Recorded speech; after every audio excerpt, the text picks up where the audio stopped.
ಅಂಕುಲಿತ್ತೆ ಉಡುಪಿದ city bus ಸ್ಟ್ಯಾಂಡ್ಗೆ ಬೈದ ಮುಲ್ಪ ನಮ್ಮ ತುಳುನಾಡ್ದು ಫ್ಲ್ಯಾಗ್ ಪಾಡ್ದಿರ್ತಲೆ ಖುಷಿ ಆಪಣ್ ತೂವರೆ ಒಂದು ಮಾತ. ಸೊ ನಮಗಿತ್ತೆ ಮುಲ್ಪಾಡ್ದು ಮಲ್ಪೆ ಪೋಪಿನಿ ಬಸ್ ಬತ್ತೋಡು ಮಲ್ಪೆ ಅಲ್ಲೇ ಉಡುಪಿದ ಸಿಟಿ ಬಸ್ ಸ್ಟ್ಯಾಂಡ್ ಒಂದಿತ್ತೆ ಮಣಿಪಾಲ್ ಪೋಪಿನಿ ಬಸ್. ಹಾಯ್ ಬನ್ನಿ ಯೂಟ್ಯೂಬ್ ಚಾನಲ್ ಸೂಪರ್ ಅದೇ ನನ್ನ ಚಾನಲ್. ಸೊ ನಮಗಿತ್ತೆ ಮಲ್ಪೆ ಪೋಪಿನಿ ಬಸ್ ತಿಕ್ಕಂಡು ಒಂದುವೆ ಶ್ರೀ ಗಣೇಶ್ ಮೋಟರ್ಸ್ ಒಂದುವೆ ಬಸ್ ಶ್ರೀ ಗಣೇಶ್. ಒಂದು ಮಾತ ಹಿಂಗೆಲ್ಲ ಕಂಡಕ್ಟರ್ಗಳು ಹಾಯ್ ಮಲ್ಪನೆಗೆ ಹಾಯ್ ಹಾಯ್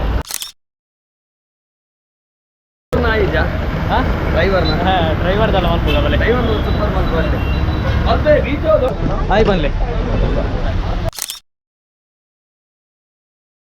ಸೊ ನಮಕ್ಕೆ ಮಲ್ಪೆ ಪೋಪಿನಿ ಬಸ್ ತಿಕ್ಕಂಡು ಒಂದುವೆ ಮಲ್ಪಡ್ದು ಒಂಚಿ ಇರುವ 30 ನಿಮಿಷದ ದಾದಿ ಕೊಡು ಅಂಚೆ ಸ್ವಲ್ಪ ಸುಮಾರು ಬಸ್ ಮಾತುಂಡು. ಒಂದು ಮಾತ ಉಡುಪಿದ ಸಿಟಿ ಬಸ್ ಸ್ಟ್ಯಾಂಡ್ ಬರ್ತೀನಿ ಬಸ್ ಒಂದು ಮಾತ ಉಡುಪಿ ಮಣಿಪಾಲ್ ಕಂಚಿ ಬ್ರಹ್ಮಾವರ ಅಂಚಿ ಮಾತ ಪೋಪಿನಿ ಮಾತ ಬಸ್ ನಿಕಲೆ ಮಲ್ಪಾಡ್ದು ತಿಕ್ಕಡು ಬಸ್ ಒಂದು ಶ್ರೀ ಗಣೇಶ್ ಮೋಟರ್ಸ್. ಈಗ ಮಲ್ಪೆ ಬೀಚ್